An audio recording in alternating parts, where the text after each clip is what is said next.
Et salut à tous, nouvelle vidéo sur ma chaîne YouTube. Donc aujourd'hui, focus lab de la mort en speed team. Donc pourquoi je vous fais un focus sur le lab de la mort? Tout simplement car il y a l'événement qui est en cours. Donc il va falloir aller farmer le lab de la mort pour terminer notre événement.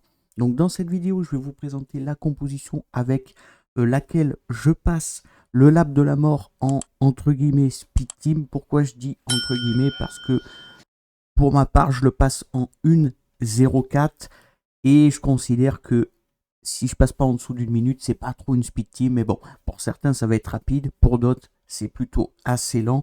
Mais globalement, dites-vous que la team tourne entre 1 minute 04 et 1 minute 05. C'est 100% auto, 100% safe. Et tout ça avec 200% de taux de chance. Donc comme d'habitude, je vais vous présenter la composition, les stuffs, l'intelligence et toutes les tips et astuces qu'il faut savoir pour passer ce boss. C'est vraiment très compliqué. J'ai passé la journée hier à comprendre pourquoi j'avais des fails, pourquoi j'avais des unités qui mouraient. C'était assez compliqué, mais j'ai analysé tous les problèmes et maintenant c'est 100% secure. Donc c'est 100% auto et 100% safe. Donc sans plus tarder, on va se retrouver sur le lab de la mort B10. Allez, on est sur le lab de la mort B10, donc je vous ai peut-être pas précisé en début de vidéo, c'est pas free to play, loin de là, du fait qu'on joue deux Element Light, qui sont Popo Light et Citrouille Light, mais je peux potentiellement vous proposer une variante si vous n'avez pas Popo Light. Il faudra juste jouer deux tireuses d'élite, tout simplement. Bien sûr, si vous voulez une vidéo sans la Popo Light et juste avec double tireuse d'élite feu, n'hésitez pas à me le faire savoir en commentaire. Je pourrais potentiellement travailler la composition et vous la présenter en vidéo. Donc concernant notre composition, que va-t-on jouer? On va jouer Popo Light, Livrophile Arbre, Citrouille Light, tireuse d'élite feu et mineur feu. Comme vous pouvez le constater, on est bien à 200% de taux de chance, donc ça c'est plutôt très cool. En leader, on va jouer notre Popo Light pour les 25% d'attaque. Vous allez voir, ça tape quand même assez fort. Et globalement, qu'est-ce qu'il faut savoir sur ce boss? Donc ce boss est vraiment très casse-pied. On va pas se mentir. Donc il va commencer avec 7 stacks de blocs. Moi j'appelle ça 7 stacks de blocs. En gros, il faut lui mettre 7 hits au total pour lui retirer son armure, entre guillemets. Et après, on va pouvoir poser nos debuffs et enfin pouvoir le taper. Sans ça, donc si vous ne lui enlevez pas ces 7 stacks, vous ne pouvez poser ni debuff ni le toucher. Donc faut avoir quand même pas mal de multi-hits. Je vais vous expliquer comment tourne la compo, mais c'est vraiment pas quelque chose de facile à faire. Et petite chose aussi à savoir concernant les vagues, donc vague 1 et vague 3. Le mini-boss au milieu, on s'en moque. Et le boss, je vous en ai parlé juste avant. Donc, vague 1 et vague 3, qu'est-ce qu'il faut savoir sur les petits ours? C'est clairement les petits ours le problème. Il va falloir avoir du multi-hit. Pourquoi? Parce que le premier hit qu'ils vont recevoir, ils vont subir 0 de dégâts. Donc, vous ne pouvez pas jouer de Wisp Feu, vous ne pouvez pas jouer de Wisp tout court. Donc, si vous voulez clear rapidement les deux premières vagues, enfin la vague 1 et la vague 3, vous n'avez pas trop le choix que de jouer Livrophile ou Docteur Mauvais Arbre. Concernant notre composition, donc notre Popo Light est là pour faire forcément des énormes dégâts sur le boss, la Livrophile est là pour clear la première vague et la troisième vague, la Citrouille est là pour faire follow, donc faire suivre nos unités pour retirer un maximum de stacks sur le boss. La tireuse d'élite c'est exactement le même procédé, mais en plus, elle va nous aider à poser le break def qui est impératif sur ce boss et aussi nous octroyer 30% de taux crit. Et notre mineur feu est là pour buffer la composition et la maintenir en vie. Donc c'est vraiment, vous allez voir, c'est vraiment assez tricky, c'est assez complexe à mettre en place. En termes d'ordre à jouer, donc le premier à jouer, ça va être notre mineur pour le buff attaque, buff crit et le soin. En deuxième, ça va être notre livrophile, donc pour gagner un maximum de temps sur les vagues. En troisième, c'est notre citrouille, pour qu'il puisse faire suivre nos unités, donc follow nos unités pour détruire le mini-boss et le boss. En quatrième, ça va être notre tireuse d'élite feu, pour qu'elle puisse aussi faire suivre nos unités et retirer un maximum de stack et aussi faire beaucoup de dégâts et poser le fameux break def. Et enfin, ce sera notre Popo Light pour faire d'énormes dégâts sur ce boss. Ensuite, en termes d'intelligence, donc vous allez voir, c'est un petit peu particulier. Donc notre Popo, c'est classique, skill 3, skill 2 et skill 1. Jusque-là, tout va bien. Ensuite, on a Livrophile. Livrophile, ça va être skill 3 et skill 1. On supprime le skill 2. Pourquoi? Parce que sur son skill 2, même qu'elle ait très peu de précision, elle peut potentiellement poser la vitesse diminuée sur une des deux ZAD à côté du boss. Donc soit sur le petit monstre à sa gauche, soit sur le petit monstre à sa droite. Et dites-vous que si elle pose la vitesse diminuée sur le petit monstre à gauche, vous avez perdu. Voilà, tout simplement. Donc pour sécure le run, on va supprimer son skill 2. Elle va faire que des skills 3 et que des skills 1. Ça c'est très important, hein, vraiment. Ensuite, Citrouille Light, c'est classique, hein, skill 3, skill 2 et skill 1. Notre tireuse d'élite. Donc tireuse d'élite, j'ai supprimé son skill 3. Pourquoi? Pareil que Livrophile, si son skill 3 tape le petit monstre à gauche du boss, elle a une chance de lui retirer de la barre d'action, donc absorber de la barre d'ATB, et de ce fait, vous avez perdu votre combat.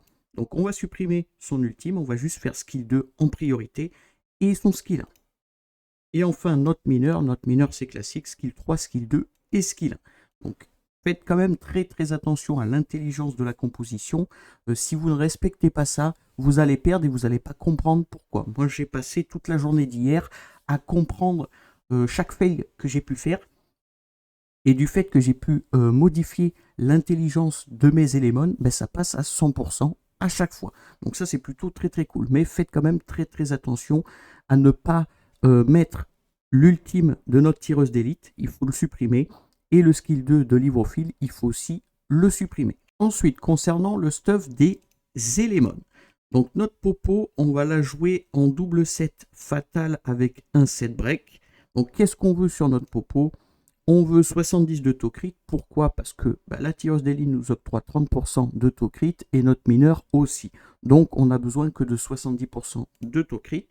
La vitesse, on s'en moque totalement sur notre Popo. Si vous pouvez avoir du taux de chance, c'est bénéfique, hein, clairement. Il nous faut beaucoup de dégâts crit, un peu d'attaque et il nous faut quand même un minimum de tankiness. Vous allez voir que sur tous les éléments de la composition, il vous faudra un minimum de tankiness. Donc en rune 2, on est en taux de chance, rune 4, on est en dégâts crit, rune 6, on est en PV pour pouvoir tanker un minimum. Je vous montre le reste, mais je suis allé chercher du dégâts crit quasiment partout. 26, et là on a 22.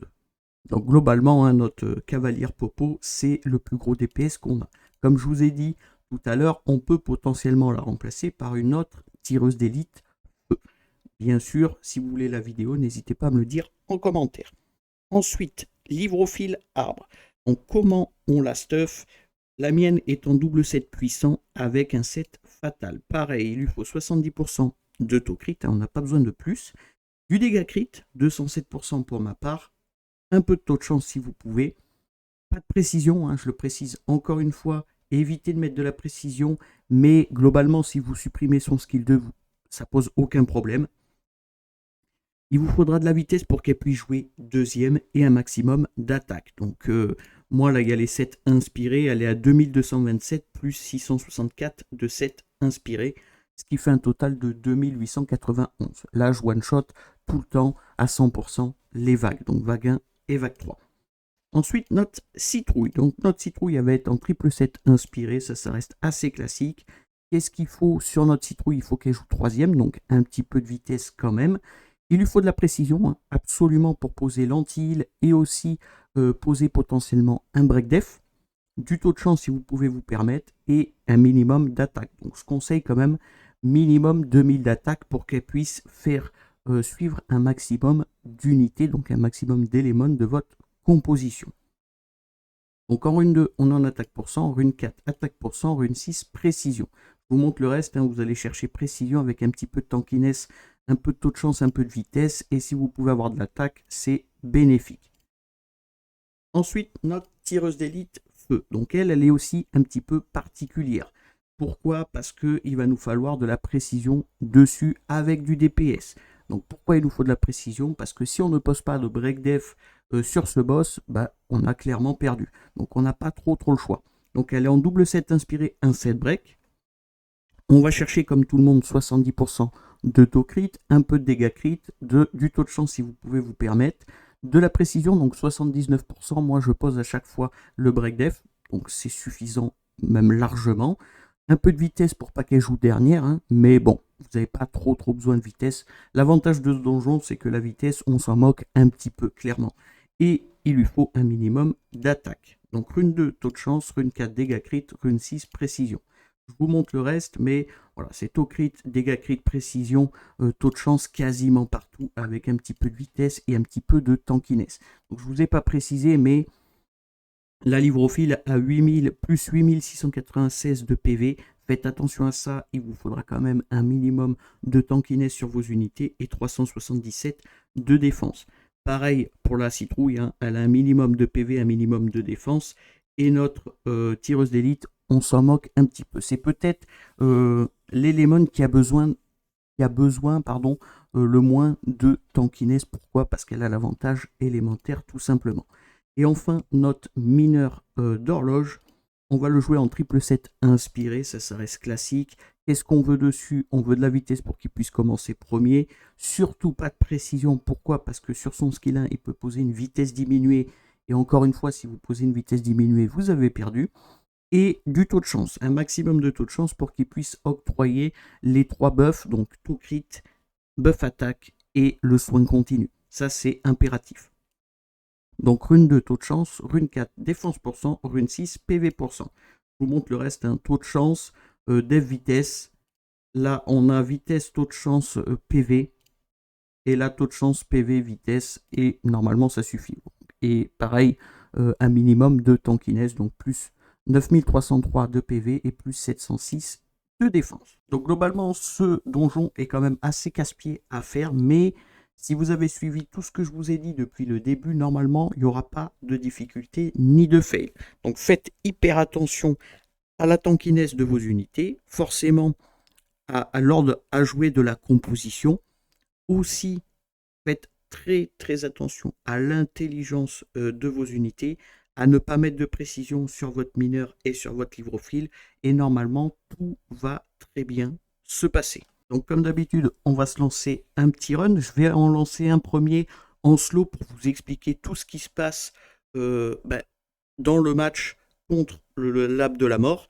Et ensuite, on se fera un petit run en x2 pour vous montrer la rapidité quand même de la composition. Et en fin de vidéo, comme d'habitude, je vais vous mettre une x10 pour vous prouver que c'est 100% taux, 100% safe avec 200% de taux de chance. Donc on est parti pour notre premier petit lab de la mort. Donc je vais mettre en x1, voilà. Donc buff attaque de notre mineur, ult de livrophile, il n'y a plus personne. Jusque là, je pense que tout le monde a compris. Là, ça va faire skill 1 du mineur, skill 1 de livrophile, le skill 3, donc l'ultime de notre citrouille qui va faire follow notre composition.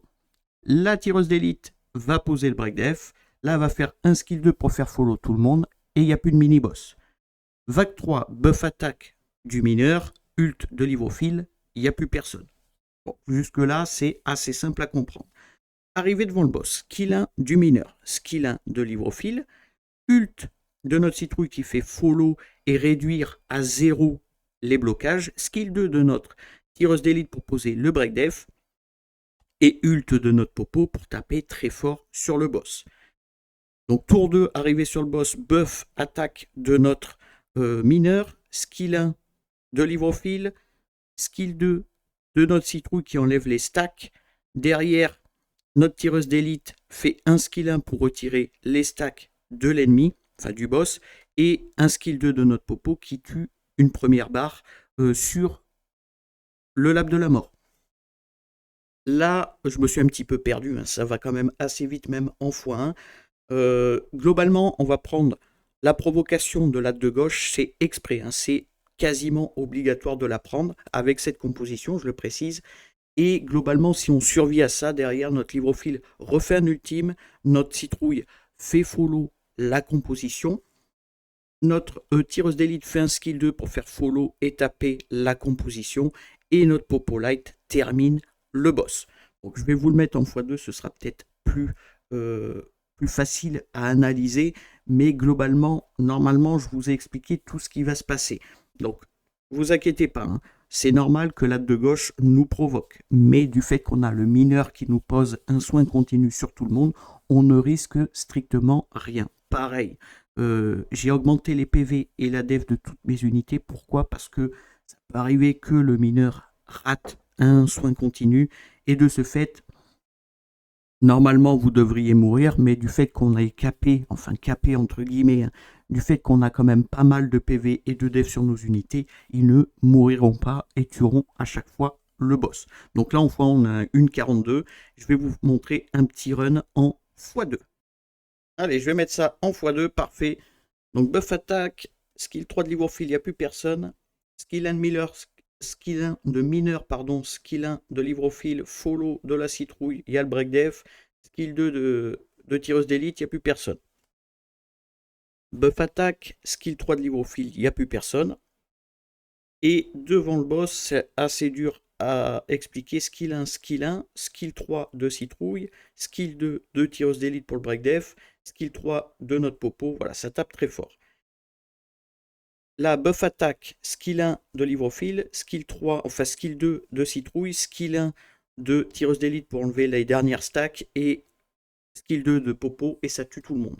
Là, on se fait provoquer par tout le monde, c'est totalement normal, hein, mais on risque strictement rien. Là, ça va faire un ult de Livrophile, un follow, donc un ultime de notre citrouille, un skill 2 de notre tireuse, un ult de notre popo, et c'est terminé. Donc, vous voyez, c'est quand même assez rapide, même si j'ai cliqué sur le mode auto un petit peu à la bourre. Voilà, 1.08, normalement on tourne entre 1.04 et 1.05, mais vous pouvez constater que j'ai lancé 2 runs, c'est passé à 100%, il y avait vraiment zéro galère. La team est vraiment 100% auto, 100% safe, avec 200% de taux de chance. Donc voilà pour ce focus concernant le lab de la mort B10 avec entre guillemets une speed team et 200% de taux de chance. Donc comme je vous ai dit, si vous avez que la citrouille mais pas la Popo Light, vous pouvez potentiellement la remplacer, donc la Popo Light, par une deuxième tireuse d'élite feu. Donc qu'est-ce qu'il faudra faire sur cette deuxième tireuse d'élite feu? Il faudra la régler comme la première avec le skill 2 et le skill 1. Et globalement, ça devrait passer. Pourquoi je vous dis ça? Parce que, comme vous avez pu le voir sur les runs que j'ai pu vous montrer, la dernière à jouer, c'est notre Popo qui tue directement le boss. Mais il faut savoir que si elle ne tue pas le boss, Livrophile joue derrière. Donc normalement, à la place de Popo, ce serait notre tireuse d'élite feu. Donc elle tapera le boss, ce qui va faire follow aussi nos unités. Donc ça va quand même infliger pas mal de dégâts. Et derrière, notre Livrophile, normalement, devrait terminer. Donc voilà pour ce petit focus sur le lab de la mort B10. J'espère que ça va vous aider un maximum à arriver à le passer en 100% safe.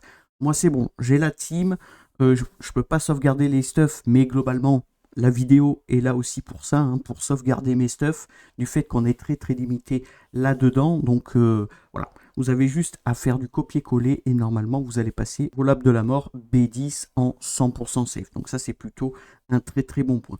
Donc comme d'habitude, si la vidéo vous a plu, n'hésitez pas à la commenter et à la liker. Si vous voulez des astuces ou des conseils, n'hésitez pas à rejoindre mon Discord, le lien est en description. Ou bien me contacter via Discord, j'y répondrai avec joie. Pensez à vous abonner, c'est très important, à liker, à partager et à commenter. Et sur ce, je vous remercie et à plus.